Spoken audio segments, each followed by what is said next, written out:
हम पढ़ रहे हैं संज्ञा टॉपिक के अंतर्गत वचन। हमने संज्ञा को देखा, लिंग देखा, कारक देखा और अब हम देख रहे हैं वचन। तो वचन की यह हमारी तीसरी क्लास है। पिछली 2 क्लास यदि आपने नहीं देखी तो आप हमारे YouTube चैनल कीसू लर्निंग पर जा कर के विजिट करिए और वहाँ पे आपको हिंदी व्याकरण की सभी क्लासेज मिल जाएंगी। तो चलिए शुरू करते हैं आज की हमारी ये वचन की तीसरी क्लास।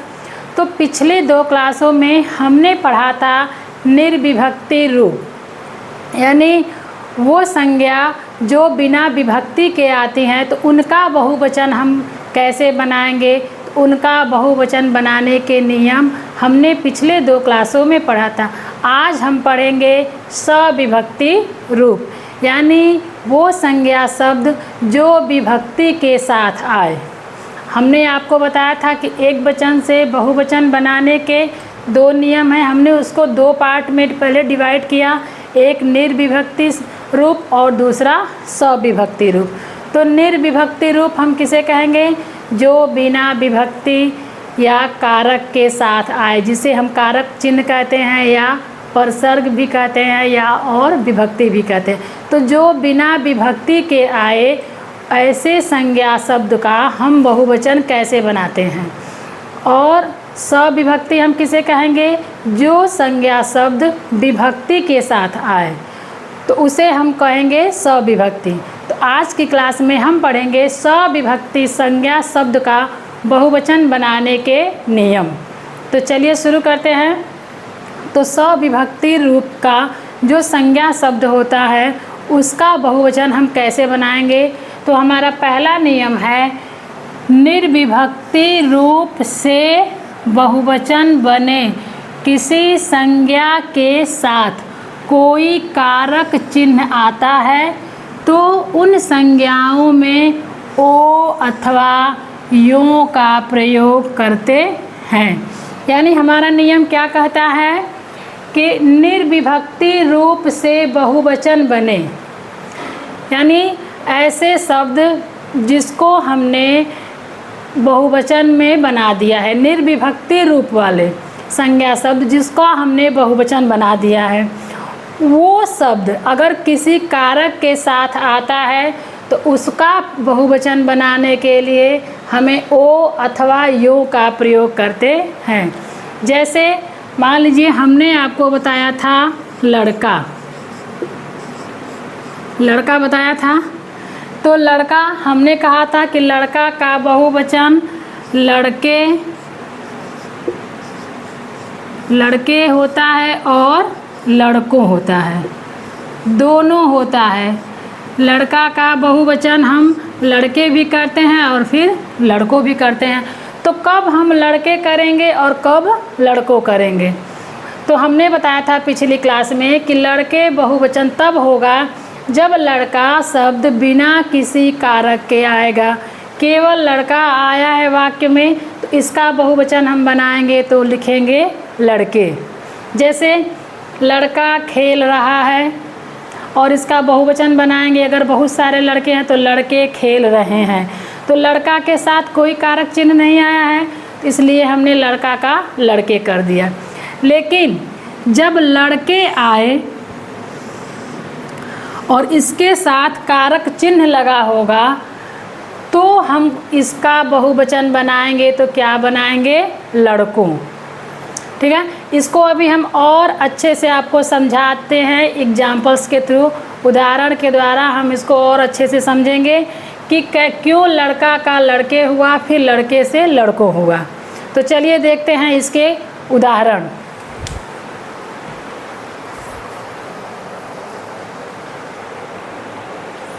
उदाहरण में देखिए, जैसे ये है संज्ञा शब्द एक वचन, लड़का, भक्त, फूल, अध्यापिका, ये संज्ञा का एक वचन है।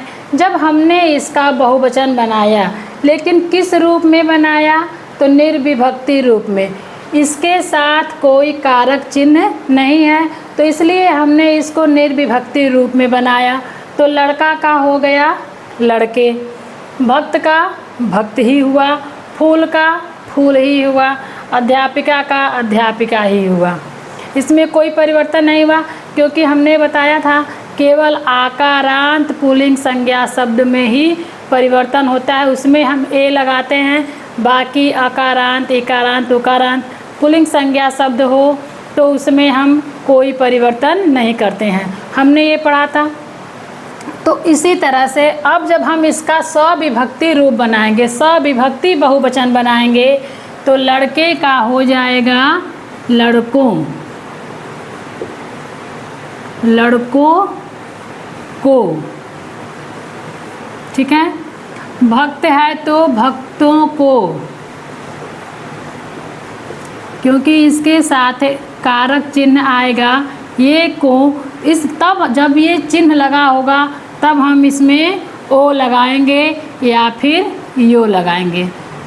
फूल का होगा फूलों, मान लीजिए यहाँ पे कारक चिन्ह लगा है की, फूलों की। अध्यापिका अध्यापिकाओं, अध्यापिकाओं, यहाँ पे हम ओ लगा देंगे, अध्यापिकाओं को, यहाँ पे कारक चिन्ह आ गया को।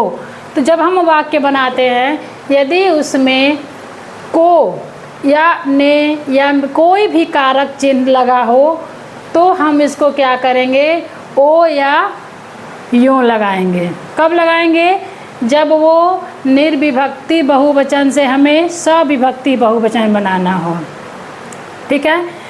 जब हमें निर्विभक्ति बहुवचन से सविभक्ति बहुवचन बनाना होगा तो हम उसमें क्या करेंगे, संज्ञा शब्द में ओ या यूं लगा देते हैं, ठीक है। इसका हम अभी वाक्य प्रयोग करके देखते हैं कि कैसे हम इसको निर्विभक्ति रूप से सविभक्ति रूप में बनाएंगे।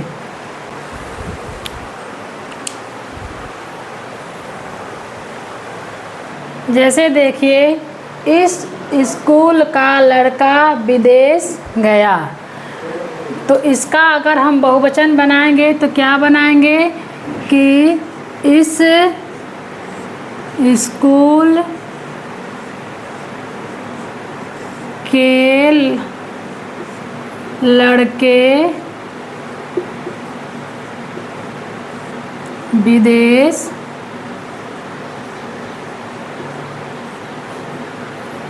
गए। इसका बहुवचन क्या बना, इस स्कूल के लड़के विदेश गए। ये एक वचन है, इस स्कूल का लड़का विदेश गया। देखिए यहाँ पे लड़का के आगे कोई कारक चिन्ह नहीं लगा है, यहाँ पे कोई कारक चिन्ह नहीं लगा है, तो इसलिए इसका बहुवचन बनाते समय हमने क्या किया, लड़का का लड़के कर दिया। तो यह है निर्विभक्ति रूप। लेकिन ये देखिए दूसरा सविभक्ति रूप में, लड़के ने हिंदी पढ़ी, तो लड़के के आगे आ गया ने, तो ये तो है निर्विभक्ति बहुवचन लड़के। लेकिन जब इसके आगे कारक चिन्ह आया है तो ये क्या है, ये एक वचन में प्रयोग हुआ है। यहाँ पे लड़के बहुवचन में हुआ है, लेकिन यहाँ पे लड़के एक वचन है। लड़के ने हिंदी पढ़ी, तो यह सविभक्ति है क्योंकि लड़के के साथ कारक चिन्ह आया है ने। तो इसका जब हम बहुवचन बनाएंगे तब यहाँ पे हम करेंगे लड़कों, लड़कों ने हिंदी पढ़ी।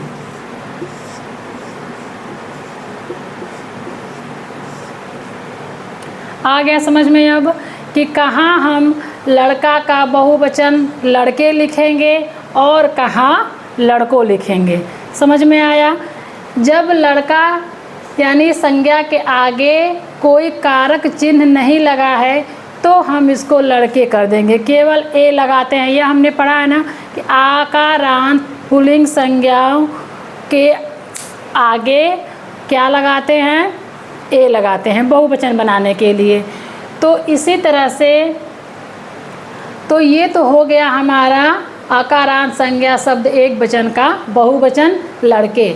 लेकिन जब इसी लड़के के साथ कोई कारक चिन्ह आया हो तो इसके तब हम इसको करेंगे लड़कों। लड़कों ने हिंदी पढ़ी। इसी तरह से फूल, जब फूल निर्विभक्ति रूप में आएगा, फूल के साथ कोई कारक चिन्ह नहीं रहेगा, तो फूल का बहुवचन क्या होगा? फूल ही होगा। लेकिन जब उसके साथ कारक चिन्ह आ जाएगा, वह विभक्ति के साथ आएगा, तब हम फूल को फूलों करेंगे। तो कुछ संज्ञाओं के साथ गण, वृंद, लोग, जन लगाकर भी बहुवचन बनाया जा सकता है। तो कुछ ऐसे संज्ञा शब्द हैं जिनके आगे हमें गण लगाना है, वृंद लगाकर, लोग लगाकर या जन लगाकर हम उसका बहुवचन बनाते हैं, और उसके साथ ओ या यूं का प्रयोग नहीं होता है। उसके साथ क्या नहीं होता है? तो ओ या यूं का प्रयोग नहीं होता है। जैसे देखिए, बालक गण, शिक्षक गण, पाठक गण, मित्र जन, भक्त जन, अमीर लोग, गरीब लोग, नेता लोग, नारी वृंद, शिशु वृंद आदि। ठीक है। तो इस तरह से हम देखते हैं कि हम कुछ संज्ञा शब्द ऐसे हैं जिनके आगे हम केवल गण या फिर वृंद या लोग या जन लगा करके उनका बहुवचन बना देते हैं। ठीक है। जैसे भक्तगण, शिक्षकगण, बालकगण, पाठकगण, श्रोतागण, नेता लोग, अमीर लोग, गरीब लोग। तो इस तरह से बहुत सारे ऐसे शब्द हैं, आप उनको देख लीजिएगा। तो उस शब्द के साथ हम गण, वृंद, लोग, जन लगा करके उनका बहुवचन बनाते हैं। कि और एक बात ध्यान दीजिएगा कि उसके साथ हम ओ या यो का प्रयोग नहीं करते हैं। अगला देखिए, कुछ संज्ञाओं का प्रयोग हमेशा बहुवचन में ही होता है। कुछ ऐसे संज्ञा शब्द हैं जिनका प्रयोग हमेशा बहुवचन में ही होगा, चाहे वह एक वचन का वाक्य हो या बहुवचन का। जैसे हस्ताक्षर, प्राण, दर्शन, आंसू, नेत्र, होठ, कान, दाम, अक्षत इत्यादि। तो ये जो कुछ शब्द हैं जो कि अक्सर परीक्षा में पूछे जाते हैं कि हस्ताक्षर का बहुवचन बताइए, प्राण का बहुवचन बताइए, दर्शन का बहुवचन बताइए। तो आप इसको याद रखिएगा, ये ऐसे शब्द हैं जिनका कि हमेशा प्रयोग बहुवचन में ही होता है। इनका एक वचन और बहुवचन दोनों एक ही होता है, तो इनका हमेशा प्रयोग बहुवचन में होता है। हस्ताक्षर हो, प्राण हो, दर्शन हो, आंसू, नेत्र, होठ, कान, दाम, अक्षत, ये हमेशा बहुवचन में ही प्रयोग किए जाते हैं। बहुवचन के वाक्य में ही ये इनका हमेशा प्रयोग होता है, ये हमेशा बहुवचन में ही होते हैं। ठीक है। इनका एक वचन नहीं होता, ये हमेशा बहुवचन में ही प्रयोग होते हैं। हस्ताक्षर, प्राण, दर्शन, आंसू, नेत्र, होठ, कान, दाम, अक्षत, जब भी हम इनका वाक्य में प्रयोग करेंगे तो हमेशा बहुवचन में ही प्रयोग करेंगे।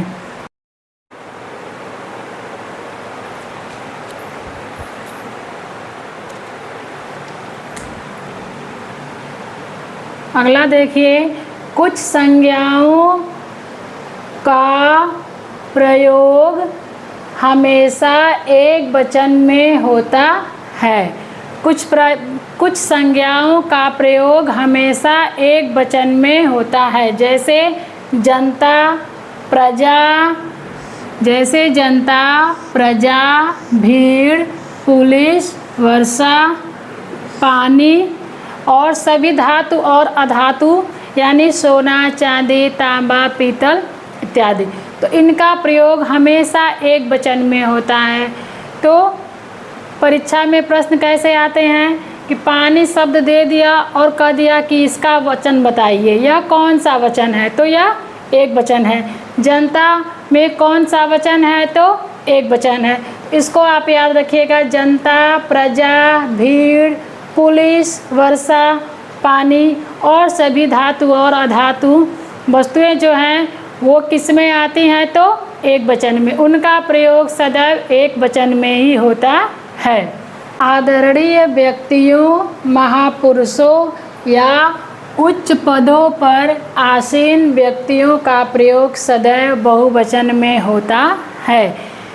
किसका प्रयोग? यानी आदरणीय व्यक्ति, यानी जो हमसे बड़े हैं, आदरणीय हैं, उनका महापुरुषों और उच्च पदों पर आसीन व्यक्तियों का प्रयोग सदैव बहुवचन में होता है। जैसे हम कहें कि मेरा दादाजी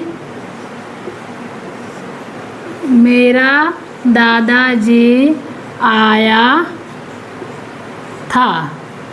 अगर हम ये कहें तो क्या ये सही है?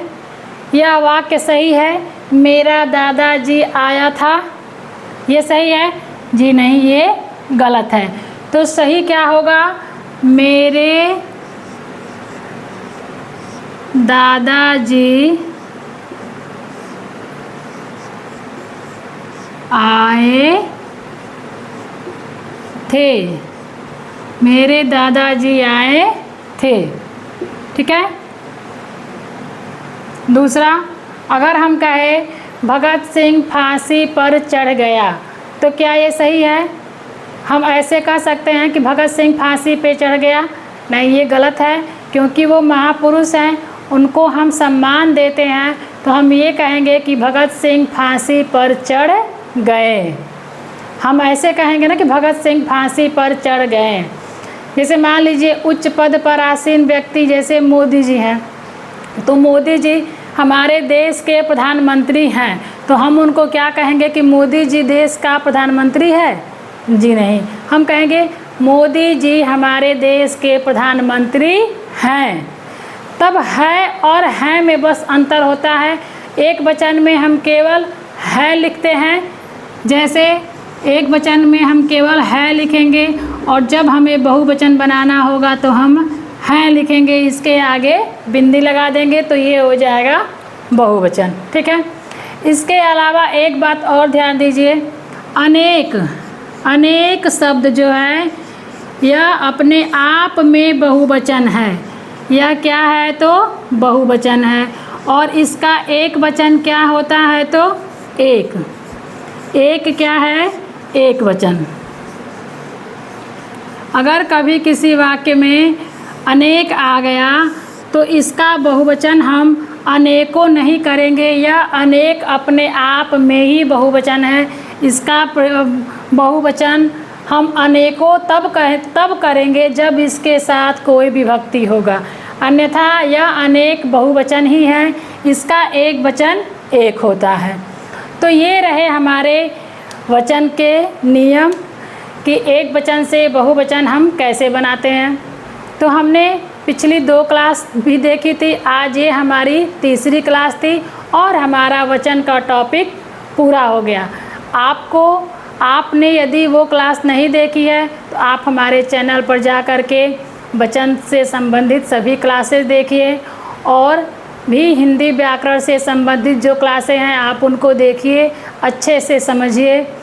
यदि आपको समझ में नहीं आ रहा हो तो आप हमें कमेंट बॉक्स में ज़रूर बताइए कि हाँ मैम, हमको यहाँ पे प्रॉब्लम हो रही है, हमको ये समझ में नहीं आ रहा है, तो हम आपको फिर से बताने की कोशिश करेंगे।